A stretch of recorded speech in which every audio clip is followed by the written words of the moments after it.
En l'espace de 10 ans, 30 personnes sont mortes sur cette route. Une route comme beaucoup d'autres, bordée d'arbres et longée par des fossés remplis d'eau.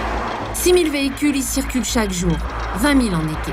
La départementale 753, ce sont 130 croisements sur 15 km. À chacune de ces intersections, les riverains et usagers risquent leur vie. Adrien, il arrivait, il partait vers Chaland et la voiture elle venait de la petite route. Pour éviter la voiture, mais il a essayé de prendre la gauche et puis c'est là qu'il a glissé. Et lui, il s'est pris le poteau et la moto s'est arrêtée un peu plus loin. Et il y avait un témoin qui venait en face, il a porté secours. Et l'autre, il est parti, il a pris la fuite. Il n'a jamais été retrouvé. C'était le 31 janvier 2002. Adrien, 25 ans, qui circulait à une vitesse estimée à 80 km/h, décède suite à une hémorragie interne. Nous l'attendions. Et en dernière minute est arrivée notre fille. Et c'est là que j'ai posé la question, il n'est pas là, Adrien. Et elle me dit, tu sais, il y a eu un problème, Adrien, il y a eu un accident. Elle m'a bien regardée. Et elle m'a dit, il est mort. Les parents d'Adrien ont décidé de réagir. Avec d'autres parents de victimes, des riverains et des usagers de la départementale 753, ils ont créé une association. Notre objectif, c'est une nouvelle route plus sécurisée entre Chaland et Saint-Jean-de-Mont. Et puis quand cette route sera finie, on va peut-être se battre pour d'autres. Hein. Moi, je voudrais qu'il n'y ait plus de victimes sur la 753, parce que ça brise trop de familles.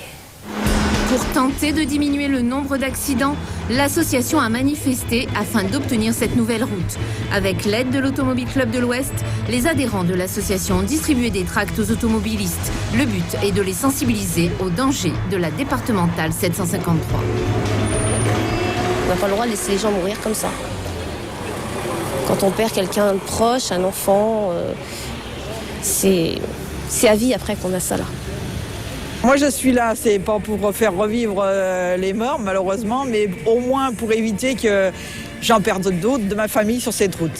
Suzanne et Pierre-Yves Couton sont restaurateurs. Ils n'ont pas eu la possibilité de se rendre à la manifestation, mais ils en attendent beaucoup.